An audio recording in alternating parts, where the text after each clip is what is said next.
आज 31 मे संपला आजचा दिवस शेवटचा. आपण 23वा श्लोक घेणार आहे बहुतेक आज का 21वा. राजस ज्ञान पाहायचे आपल्याला. काल सात्विक ज्ञान पाहिलेलं होतं. वसुदेव सुतं देवं कंस चाणूरमर्दनं देवकी परमानंदं कृष्णं वंदे जगद्गुरुं. गुरुर्ब्रह्मा गुरुर्विष्णू गुरुर्देवो महेश्वरः गुरुः साक्षात् परब्रह्म तस्मै श्री गुरवे नमः. शांताकारं भुजगशयनं पद्मनाभं सुरेशं विश्वाधारं गगनसदृशं मेघवर्णं शुभांगं लक्ष्मीकान्तं कमलनयनं योगिभिर्ध्यानगम्यं वन्दे विष्णुं भवभयहरं सर्वलोकैकनाथं. यं ब्रह्मा वरुणेन्द्र रुद्रमरुतस्तुन्वन्ति दिव्यैस्तवैर्वेदैः साङ्गपदक्रमोपनिषदैर्गायन्ति यं सामगाः. ध्यानावस्थिततद्गतेन मनसा पश्यन्ति यं योगिनो यस्यान्तन्न विदुःसुरः सुरगणा. देवाय तस्मै नमः. देवाय तस्मै नमः. जय श्रीकृष्ण. सर्व श्रोत्यांना, भगवद्गीता भक्तांना सादर वंदन. आज आपण 21वा श्लोक राजस ज्ञानाचा पाहणार आहोत. काल सात्विक ज्ञान म्हणजे काय, तर सर्व प्राणीमात्रांमध्ये एकच अविनाशी तत्व भरून राहिलेलं आहे असा जेव्हा भाव असतो, ज्या ज्ञानामुळे असा भाव होतो किंवा असा मनुष्य जो पाहतो, त्याचं ज्ञान सात्विक ज्ञान आहे असं समज. मग अशी काहीतरी एक मला असं उदाहरण आठवलं होतं, पण काल मी स्वामीजींच्या संदर्भातलं सांगितलेलं होतं. आत्ता मगाशीच आठवत होतं हे बोलत असताना की आपण जो पृथक भावात आपल्याला राजस ज्ञानामध्ये पृथक भाव शिकायचा आहे, त्यावेळेला आपल्याला राजस ज्ञान समजेल. पण आपल्या घरातच आपण 10 माणसं असू. आता हल्ली 4 असतात, 2 असतात, 3 असतात. पण पूर्वीचं मोठं घर असायचं, 7-8 भावंडं असायची, आई वडील, आजी आजोबा, आत्या मामा, जे काय कोणी एकत्रित राहत असतील. किंवा आम्ही 7 जण आणि जावा होतो. मग 7 जणींची प्रत्येकाची मुलं वेगळी, सगळे एकत्रित आल्यानंतर हा जो तू मी भाव असतो, माझं तुझं भाव असतो, हा नाही आहे. सगळी आपलीच मुलं आहेत, म्हणजे सगळी एकसारखीच आहेत. जावेची मुलं ती माझीच आहेत, माझ्यासारखीच, माझ्या मुलांसारखीच आहेत. म्हणून तिथे दुजा भाव नाही करायचा. जे काय द्यायचं आहे खायला प्यायला ते सगळ्यांना सारखं द्यायचं. आता माझ्याकडे कामासाठी खरं मुली येतात, छोट्या छोट्या मुली येतात. अशा खेळायला येतात, काही शिकायला येतात. पण मग त्यांच्यामध्ये सुद्धा असा भेदभाव नाही. सरळ आम्ही सगळे एकाच टेबलवर बसून त्यांना आपण जे खातोय तेच त्यांनाही द्यायचं, त्यांच्याशी सगळ्या गोष्टी शेअर करायच्या. हा समभाव जेव्हा असतो, ही अमक्याची मुलं आहेत, ती तमक्याची मुलं आहेत, असा भेदभाव जेव्हा केला जाणार नाही, सगळं एकत्वच पाहिलं जाईल, तेव्हा ते सात्विक ज्ञान असतं असं आपण काल पाहिलेलं आहे. आता 22वा श्लोक बघूयात. यत्तु कृत्स्नवदे एकस्मिन् कारणे पृथक्त्वेन तु यज्ज्ञानं नाना भावान् पृथग्विधान् वेत्ति सर्वेषु भूतेषु तज्ज्ञानं विद्धि राजसम्. आता कालच्या अर्थच आहेत संधी. यज्ज्ञानं म्हणजे यत ज्ञानं, यत म्हणजे जे, ज्ञानं म्हणजे ज्ञान. ते कसं आहे, पृथक्त्वेनं. पृथक्त्वेनं म्हणजे भिन्न भिन्न प्रकारचे, वेगळ्या प्रकारचं. आणि नाना भावान म्हणजे नाना भावांना, भावनांना, पृथक विधान वेगवेगळं जाणतो. प्रत्येकाचे भाव वेगळे जाणतो, एकत्रित जाणत नाही, एकच जाणत नाही. म्हणजे सगळीकडं वेगळेपण जिथे जाणवलं जातं, कुठे, सर्वेषु भूतेषु वेत्ती, सगळ्या प्राणीमात्रांमध्ये भिन्न भिन्न प्रकारच्या भावांना जाणलं जातं. तत् ज्ञानम. जसं यत ज्ञानम तसं तत् ज्ञानम. तत् म्हणजे ते, ज्ञानम म्हणजे ज्ञान. राजसम विद्धी, ते ज्ञान राजस ज्ञान आहे असं समज. म्हणजे जे ज्ञान, यत ज्ञानम, मनुष्य सर्वेषु भूतेषु पृथक्विधान नाना भावान पृथक्त्वेन वेत्ति. सगळ्या प्राणीमात्रांमध्ये भिन्न भिन्न प्रकारच्या भावना किंवा भाव आणि पृथक्त्वेनं म्हणजे वेगवेगळेपणानं जाणतो. ते ज्ञान राजस ज्ञान आहे असं समज किंवा असं जाण. आपण कालही सांगितलं होतं की साधी मुंगी असेल, हत्ती असेल, मोर असेल, जे जे काही आहे, जेवढे प्राणी आपल्या डोळ्यासमोर असतात, मांजर, कुत्रा, उंदीर, जे काही आहेत ते, अगदी घुबड घ्या.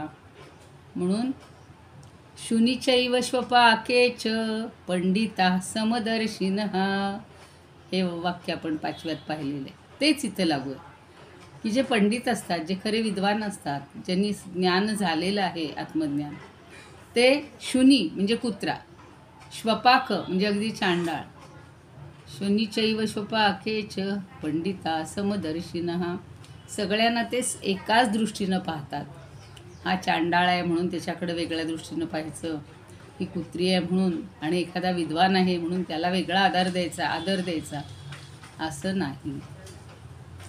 तसंच इथं सांगितलं आहे की पण हे जेव्हा वेगळं मानलं जातं, कुत्रा म्हणले की तो बाहेरच असला पाहिजे, ते बरोबर आहे. तुम्ही घरात अगदी त्याची सगळी ठेवा अशातला भाग नाही आहे, पण त्यालाही आत्मतत्व तेच आहे, प्राण्यांमध्ये तेच आहे, पक्ष्यांमध्ये तेच आहे. पण ते न मानता वेगळेपण मानणं, याला राजज्ञान म्हटलेलं आहे. तर समश्लोकी बघू म्हणजे समजेल. भेदबुद्धीस जाणू पोषूनी, पोषायचं म्हणजे त्याचं खतपाणी घालायचं त्याला. भेदबुद्धीस पोषूनी सर्वभूतात पाहते, वेगळे वेगळे भाव जाणते ज्ञान राजस. सगळे वेगवेगळे भाव जेव्हा जाणले जातात त्याला राजज्ञान असं म्हणतात. आता तुकाराम महाराज म्हणतात, पृथक भावे पाही जाणा, पृथक भावे पाहे जागा, द्विजमांगा निवडी, जीव भासे नेणे शिवा, नावा नावा क्षणिक. प्रत्येकाच्या नावानुसार त्याला वेगळं केलं जाते. आता काल तर ऐकलं, परवा माझ्या मुलांनी पाठवलं होतं की जातीवार तुकड्या करायच्यात आता शाळांमध्ये, असं एका शाळेत निर्णय घेतलाय. आता असं जर केलं तर हे भिन्नत्व किती वाढेल हो. निदान सगळ्या जातीची, सगळ्या वर्णाची मुलं एकत्रित बसतात, ते विचार करत नाहीत तू कुठल्या जातीचा आहे मी कुठल्या जातीचा आहे. पण अशी तुकड्या जर केल्या तर त्या शाळेमध्ये किती हा भेद दिसेल. नाना भावान पृथक विधान, सगळं भाव वेगळेच आहेत. मग या तुकडीतली मुलं अशीच वागतात, त्या तुकडीतली मुलं तशीच असतात. म्हणजे त्या जातींचा उद्धार होणार, जातींवर खतपाणी घातलं जाणार, हे अतिशय चुकीचं. काळे गोरे लोहो हेम हंस, पृथक भावे पाहे जागा, द्विजमांगा निवडी. द्विज वेगळा, मांग वेगळा. आता त्यात मानायच्या पण नाही आहेत कुठल्या जाती, काही मानायचं कारणच नाही. जीव भासे नेणे शिवा, जीव जाणतोय पण शिव समजत नाही. नावा नावा क्षणिक, प्रत्येक नावावरनं सुद्धा ओळखलं जातं हा मुलगा कुठला असेल. कुठल्या गावचा आहे हे ओळखता येतं आपल्याला भाषेवरून. पुण्याचे लोक फार हुशार असतात, तुमच्यातले असतील बरेच जण पुण्यातले, ते बरोबर ओळखतील हा नागपूरकडचा आहे, हा विदर्भातला आहे, हा अमक्या भागातला आहे, मराठवाड्यातला आहे. कारण बोलण्याची पद्धत प्रत्येकाची वेगळी आहे. हा सातारकडचा आहे. देखे राजस ज्ञानाते ते तुकया नेणे गा, हे राजस ज्ञान असं जाणवतं, जाणून घेतं. तुकया मात्र हे काही जाणत नाही. आठल्य म्हणतात की भिन्न ज्ञानाने पाहे, जे सकळ भिन्न भावाने. ज्ञानही भिन्न आणि भावही भिन्न. सर्वा भूता राजस ते ज्ञान, असे प्रसिद्ध नावाने. राजस नावानं हे सगळं प्रसिद्ध ज्ञान आहे की जे सगळं वेगळं मानलं जातं, वेगळे भाव दिसतात त्याच्यामध्ये, भाव भावना. मिरजकर म्हणतात, सर्व भूतांमध्ये जाने तत्वे नाना पृथग्विध, पाहे पृथकपणे ते ज्ञान राजस दुःखद. किंवा गडकरी म्हणतात, परंतु भूतमात्री जे नाना भावची वेगळे. प्रत्येक प्राणीमात्रामधले भाव वेगळे आहेत. हा बोध होई ज्या ज्ञाने जाणते ज्ञान राजस. किंवा भारती म्हणतात, परी भिन्न भिन्न देही, भिन्नच आत्मे कुणी म्हणे त्यांचे. प्रत्येक देहातला आत्मा वेगळा आहे. ज्ञानच राजस असते, राजस वृत्तीत वाढला त्यांचे. जो राजस वृत्तीत वाढलाय त्यांचं ज्ञान वेगळं आहे. असं हे सगळं राजसाचं वेगळेपण आपल्या लक्षात येईल. शंकराचार्य म्हणतात की जे ज्ञान संपूर्ण भूत मात्र भिन्न भिन्न प्रकारे विविध भावांनी आत्म्यापेक्षा निराळे पृथक रूपानं पाहून शरीरामध्ये आपणाशिवाय निरनिराळा आत्मा आहे असंही समजतात किंवा असंही समजतं, ते ज्ञान राजस आहे. राजस म्हणजे रजोगुणापासून उत्पन्न झालेलं. मग ज्ञानामध्ये कर्ता असंभव आहे, म्हणून जो ज्ञान पाहतो त्याचा आशय या योगे मनुष्य पाहू शकतो ते ज्ञान. म्हणजे ज्ञान म्हणजे काय, ती व्यक्तीजवळ ती दृष्टी आहे, तो गुण आहे. रजोगुणाचा काय म्हणू आपण, विस्तार झाला किंवा प्रसार झाला की असं ज्ञान दिसायला लागतं. जर आपल्या ठिकाणी सत्वगुणच असेल तर हे पृथक भाव दिसणारच नाही. सगळ्यांमध्ये एकच परमेश्वर, सर्वाभूती एकच आत्मा किंवा एकच परमेश्वर, हे सगळं जाणलं जाईल. आणि संतांची म्हणून चरित्र वाचतो आपण. आता त्याच गोष्टी पुन्हा पुन्हा काय सांगण्यात अर्थ नाही आहे.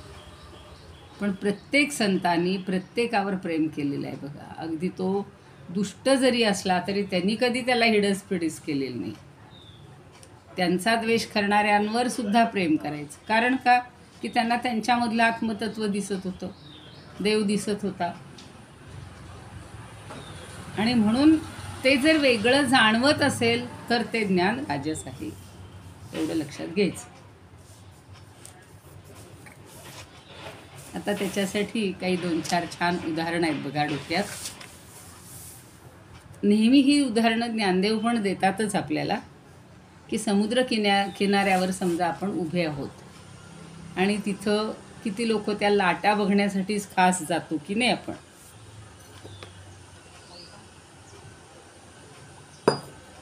तर त्या लाटांचं निरीक्षण करता करता ही लहान आहे, ही मोठी आहे असं माणसं म्हणत राहतात. पण लहान लहान मुलं असतील, जरा तरुण मुलं असतील तर ते जरा अशी विभागणी करतात, ही मोठी लाट माझी बरं का, हां ती नंतर येणारी तुझी बरं का. आणि मग त्या मोठ्या लाटेनं मागच्या लाटेला हरवलं, अशी भाषा सुरू होते. ही माझी लाट, ती तुझी लाट. आणि मग ते लहान मुलांना कळत नाही, माझी लाट म्हणजे माझी लहान लाट हारली गेली की ते चिडतात, त्यांना वाईट वाटतं, ते रडायला लागतात. जरा मध्यम असतील ते चिडणार, ते म्हणणार नाही नाही माझीच लाट कशी काय अशी मागे राहते, मुळीच नाही. म्हणजे आपल्यातच हाणामारी सुरू होते. मग असं का होतं, एकमेकांचे वैरी जे आत्ता खेळायला आलेत, जे एन्जॉय करायला आलेले आहेत, ते सुद्धा तिथं सगळं द्वैत भाव किंवा द्विधा भाव निर्माण करतात आणि मग भांडणं होतात. मग रोजच्या जीवनातही तेच आहे ना, तुझ्या मुलांनी असं केलं. आता यशोदेच्या बाबतीत जेव्हा मी ते काय म्हणू काल्याचं कीर्तनच्या वेळेला वाचत होते त्यावेळेला सांगितलं ना, की यशोदेला त्या आपल्या श्रीकृष्णाच्या खोड्या सांगतायत म्हणून गवळींचं वाईट नाही वाटत, पण माझ्या मुलाला नावं ठेवत आहेत, माझ्या मुलाला. म्हणजे तिच्यामध्ये सुद्धा तो भाव आलेलाच होता, आपपरभाव. आणि हे प्रत्येक स्त्रियांच्या बाबतीत असं घडत असतं. माझ्या मुलाला त्यांनी मारलं, काय समजतो. म्हणजे हा जो दुजाभाव आहे, द्वैधभाव आहे, हा फार घातक आहे. असू दे ना, त्यांनी सांगितलं मग ते ऐकून घे ना बाई तू. त्याच्या खोड्यांचंच कौतुक करतायत त्या. तक्रार म्हणून करतच नाही आहेत. तसं 2 चित्रकार होते, एक अमेरिकन चित्रकार आणि एक इंग्लिश चित्रकार. तर ते दोघंजण असे योगायोगानं कुठल्या तरी कार्यक्रमात भेटतात आणि अशी प्रदर्शन लावलेली असतात ना. तर एक चित्र एवढं सुंदर होतं की त्याच्यामध्ये जी फळं होती चितारलेली, रंगवलेली, काढलेली, आणि पक्षी होते ते अगदी खरे वाटत होते. म्हणजे ते पक्षी त्या खऱ्या फळांना खायला धावतायत असं अगदी चित्र होतं. तर ते होतं त्या इंग्लिश चित्रकाराचं. आणि सगळेजण येऊन तोंडात बोट घालून, अरे बापरे, अगदी खरं खरं. असंच त्या शिशुपाल वधात माघ कवीनं सुद्धा अशी सुंदर वर्णनं केलेली आहेत की इतकी चित्र सुंदर रेखाटलेली होती की ज्यांचं हाडवैर आहे ते प्राणी एकमेकांवर धावतायत असं अगदी दाखवलेलं होतं. म्हणजे मांजर असेल तर ते उंदरावर, किंवा मांजरावर कुत्रे असे अगदी स्वार झालेले, किंवा अगदी त्याचा घास करण्याच्या अगदी आविर्भावात असलेले. तसं ह्याचं चित्र होतं की ज्यानं फळं हे अगदी ते पक्षी खायलाच येत आहेत इतकं त्याला अगदी खरं वाटतं. आणि त्याला जरा पोटभर मांस सोडतंच ना. मी काढलेल्या चित्राकडं सगळे जण बघतायत. सगळ्यांनी प्रशंसा केली. आणि मग तो जो अमेरिकन दुसरा चित्रकार होता त्यानं त्याचं अभिनंदन केलं. तर तो म्हणतो, फारच अप्रतिम काढलेस रे. तर म्हणे, तू कुठल्या गुरुकडून शिकला आहेस? तर म्हणे, मी काही माझ्या गुरूंकडनं शिकलो आहे तेवढंच मी म्हणे. आता मी तुला बोलवीन म्हणे, माझं पण चित्र बघायला बोलवीन. आणि मग 1 वर्षांनी त्यांनी त्याला निमंत्रण दिलं. तर हा त्या ठिकाणी गेला, अमेरिकेत गेला. आणि तो चित्रकार काय म्हणतो, तिथं असे काही दरवाजे होते, काही खिडक्या होत्या, त्याच्यावर पडदे सोडलेले होते, आणि काही सामान आतलंसुद्धा त्या झिरझिर पडद्यातनं दिसत होतं. कुणाची हालचाल दिसते का असं सगळं पाहिलं तर काही हालचाल दिसत नव्हती. मग शेवटी त्याला काही कळेना की तो बाजूला उठला, जो इंग्लिश चित्रकार आहे, हा अमेरिकन तर निघून गेला. त्याला म्हणला, बस जरा वेळ, मी आलोच. आणि तो न राहून तिथे बघायला गेला तर त्याला काही कोणाची हालचाल दिसत नव्हती. शेवटी त्यानं काय केलं, एका दरवाजाचा पडदा बाजूला केला आणि त्याला वाटतं तो पडदा सारावा. त्या उद्देशानं त्यानं प्रयत्न केला तर त्याचा हात एका चित्रावर आपटला आणि तो एकदम आश्चर्यचकित झाला, खजील झाला. आणि मागे वळून बघतो तर तिथे अमेरिकन चित्रकार उभा असतो. मग आता अमेरिकन चित्रकाराचं ते कौशल्य होतं की तो जो पडदा होता तो असा रेखाटलेला होता की तिथं तो बाजूला केला तेव्हा त्याला लक्षात आलं की ते चित्रच होतं, पडदा नव्हताच. इतका सुंदर त्यांनी रेखाटलेला होता. आणि हल्ली आपण असं बघतो, किंवा मला एकदम मयसभेची आठवण झाली, दुर्योधनाच्या. त्या मयानं असं सुंदर ते हे केलेलं होतं, आर्किटेक्चर ज्याला म्हणतो ते, की जिथं पाणी आहे तिथं साधी फरशी असणार, पण पाणी आहे म्हणून दबकून चालायला लागला तर तो पाणी नव्हतं, आणि पुढे फरशी दिसत होती म्हणून त्याच्यावरनं बिंदास चालायला लागला तर तो धबदिशी आपटला, कारण त्याच्यात पाणी होतं, तिथे पाणी होतं. म्हणजे ही कौशल्यसुद्धा त्यावेळेला होती. पण हे वेगळेपण जाणवलं नाही तर माणूस फसतो.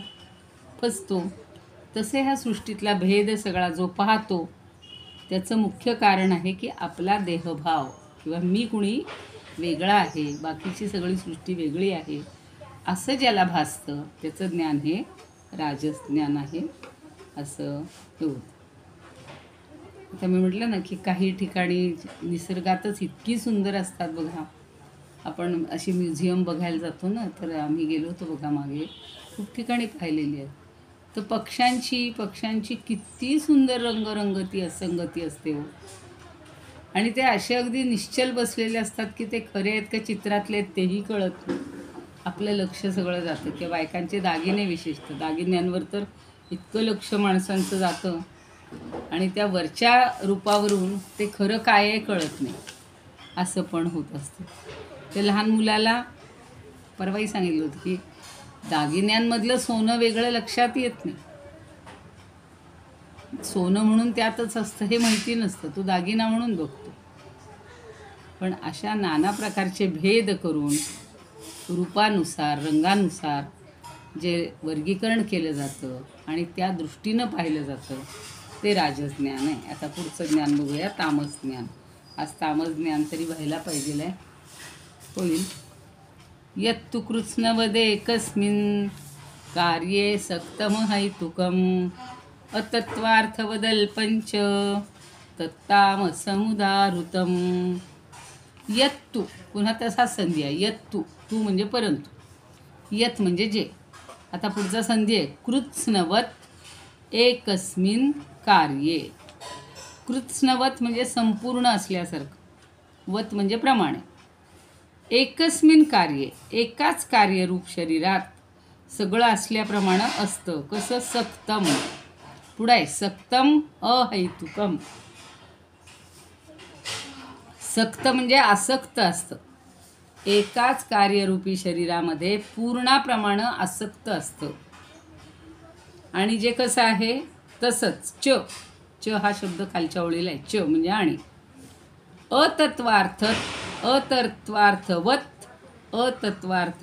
अतत्वार्थवत म्हणजे काय? तर तात्विक दृष्टीनं त्याच्यात काहीच नसतं. तात्विक दृष्टीनं किंवा तात्विक अर्थानं ते नसतंच. आल्यामुळं नकार्थ, म्हणजे तात्विक अर्थानं रहित. आणि अल्पम म्हणजे अत्यंत तुच्छ. तज्ज्ञानम तामसम उदाहृतम. तत् तामसम उदाहृतम असा संधी आहे. तत् म्हणजे ते, अर्थात ते ज्ञान. तामस असं म्हटलं जातं म्हणजे ज्याच्यामध्ये काही तत्व नाही, तत्वरहित आहे, तात्विक अर्थानं रहित आहे, ज्याच्यामध्ये काही युक्तिवादही नाही. युक्ती म्हणजे कुठला हेतूही नाही, हेतूरहित आहे, युक्तिरहित आहे आणि संपूर्ण कार्यरूप शरीरातच असल्याप्रमाणे भासतं. आता हे थोडंसं एक वेळ राजस ज्ञान समजायला सोपं आहे. पण आपल्याला ज्ञानदेवांनी त्याच्या छान ओव्या सांगितलेल्या होत्या. आत्ता आपलं तेच चाललेलं होतं की किती प्रकारे भिन्नता, किती प्रकारे भेद. आणि भेद म्हणण्यापेक्षा चुकीचं ज्ञान. कालच परवा पाहिलं ना, कालच पाहिलं आपण, आपल्या आईवडिलांवर प्रेम करत नाही पण इतरांवर करतो. असं सगळं जे आहे ते तामस ज्ञान. पण आता विनोबाजी काय म्हणतात बघा.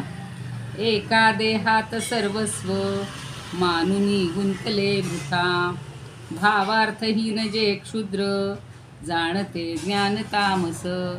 म्हणजे मी म्हणजे सर्वस्व आहे, माझ्या ठिकाणी सगळं काही आहे. एखादा म्हणतो मी ऑलराऊंड आहे, म्हणजे दुसऱ्यांकडं काही नाहीच, माझ्याशिवाय हे सगळं जग व्यर्थ आहे, इतका त्याला मीपणा असतो आणि फक्त स्वतःचाच विचार करतो.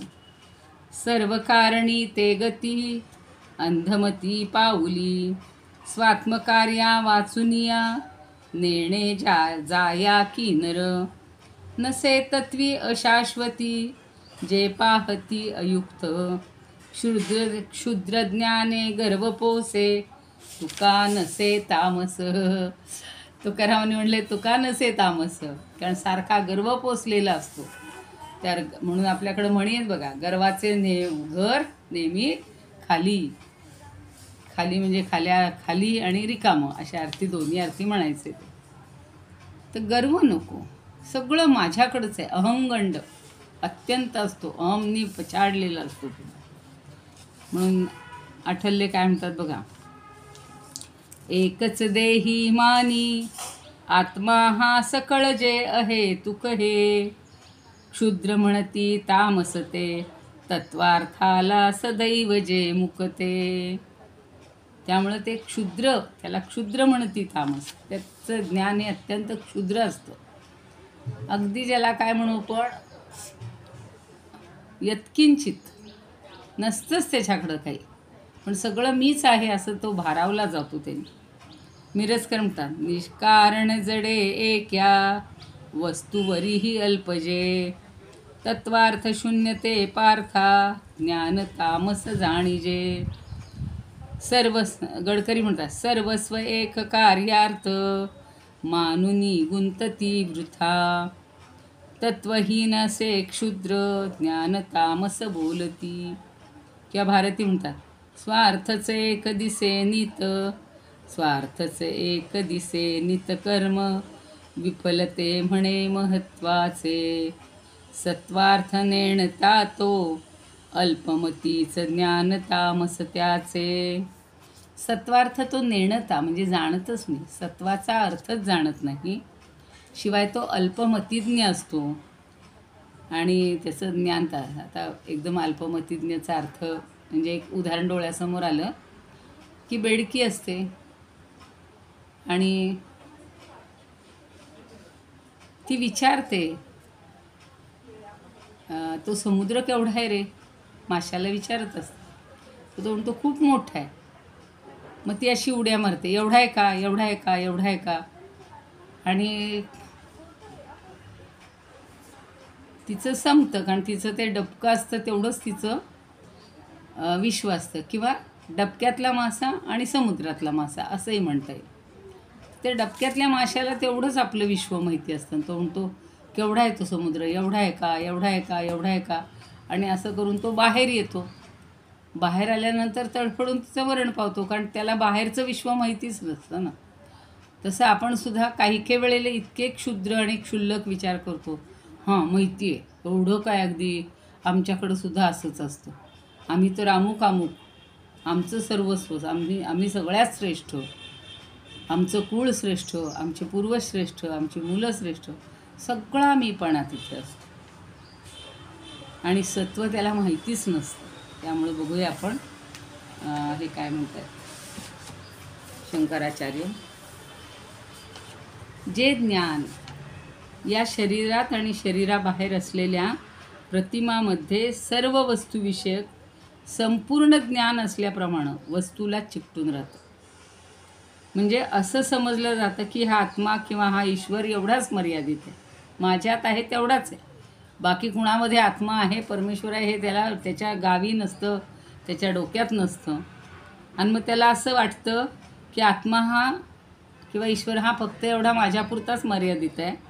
आणि याच्या पलीकडे जे काही दिसतंय, तर दिगंबर जैन तुम्हाला माहिती असतील, तुमच्यापैकी कोणी असतील तर सांगा आम्हाला. तर ते लोक आत्मा शरीरात किंवा शरीराच्या आकाराचा राहतो असं मानतात. म्हणजे माझ्या देहाचा जेवढा आकार असेल तेवढा आत्मा, दुसऱ्याचा एवढासा, तो मुंगीचा एवढासा देह आहे तर मग तिचा आत्मा एवढासाच असं मानत असतात. किंवा काष्ठ म्हणजे लाकूड, तर ते लाकूडसुद्धा ईश्वर आहे, म्हणजे लाकडामध्ये सुद्धा ईश्वर आहे असं आपण मानतो. अशा प्रकारे हे जे ज्ञान असतं हे एका कार्यमर्यादेतच राहतं. म्हणजे मी जे करतोय ना तेच श्रेष्ठ, सगळं एवढंच परमेश्वरांनी गुंतवलं, एवढा बाकी विश्वाचा पसारा हा त्याच्या डोक्यातच येत नाही. आणि म्हणून त्याचं जे ज्ञान आहे ते अल्पविषयी, सगळं अल्प आहे, अल्प फळ देणार आहे. आणि म्हणून ते तामस ज्ञान आहे. अविवेकी जी माणसं असतात, तामसी असतात, त्यांच्या ठिकाणी हे तामस ज्ञान दिसून येतं. याची काही उदाहरणं नंतर बघूया. आता बघा, जंगलात पेटलेला वणवा असतो आणि त्याच्यामध्ये सगळं स्वाहा होत असतं. वाळकी झाडं, ओली झाडं, किडे, सरडे, प्राणी, पशु, पक्षी याचा विचार करतो का हो तो वणवा? नाही. जे जे जे आहे ते सगळं जळणारच आहे किंवा ते जाळंच सुटतो. किंवा ज्या वेळेला बांध सुटलेलं पाणी असं जेव्हा रानात, शेतात, घरात, दारात, सगळ्या झोपड्यात सगळीकडे सुटतं, बुडवतं, सगळीकडे सुटतं ते. आणि मग ते सगळ्यांना त्यात स्वाहा करून टाकतं. मग प्राणी त्याच्यात किती वाहिले जातात, मागे झालेले आहेत आपल्याकडं ओले दुष्काळ भरपूर झालेले. पण धर्मशास्त्राचं ज्यानं बंधन सोडून दिलेलं आहे त्या माणसाला विधी निषेध म्हणजे ही गोष्ट केली पाहिजे, ही गोष्ट करू नये असं काहीही बंधन नसतं. ज्या पाण्यानं शेती पोसली जाते, ज्या पाण्यानं लोकांचं जीवन चांगलं चालतं, तेच पाणी नाशाला सुद्धा कारणीभूत असतं. आत्ता सांगितलं तसं खूप मोठाले पूर येतात, एकदम पाणी सोडलं धरणातलं तरी कित्येक जणांचं नुकसान होतं. असं बघा, जे खेळत असतात नदीच्या वाळवंटामध्ये आणि एकदम वरनं त्याचं पाणी सोडलं गेलं धरणाचं, तर किती लोक जीव आपले म्हणजे त्यांचे जीव गेले होते. ओढले जातात त्या पाण्यामध्ये, लांबपर्यंत हे जातात. म्हणजे आपल्याला त्या ज्ञानाचा काही गथांग पत्ताच नसतो. आपण फुलाचं सुद्धा काय करतो, सुगंध आहे तोपर्यंत वास घेतो आणि ते सुकलं की लगेच टाकून देतो किंवा अगदी पायदळीत उडवलं जातं. तसं हा संसार, हा गृहस्थाश्रम ही सुद्धा एक समाजाची गरज आहे. पण त्या प्रजेचं पालन करायला पाहिजे, त्याचं ते कर्तव्य आहे आपलं. हे ऋणानुबंध, ही नाते. तर कालच कोण म्हणत होते, एक समोरचे आजोबा आले होते आमच्याकडे, आपला असा क्लास संपत आल्यावरच आले होते आणि ते म्हणले की काही कुणाला राहिलेलं नाही, प्रेम नाही, माया नाही, कोणी कुणाला विचारत नाही, हल्ली कुणाकडं जात नाही. पूर्वी किती असायचं, हा हे अजून समोर म्हातारे आहेत, चला जाऊया बुवा, त्यांची भेटूया, कशी काय हाल हवा, त्यांना काही हवंय का.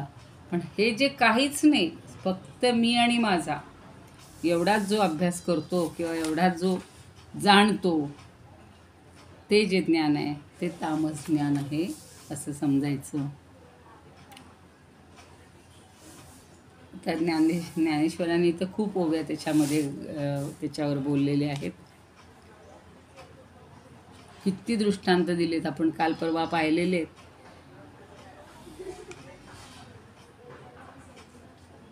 एखादं त्यातलं घेऊया कुठलं तरी.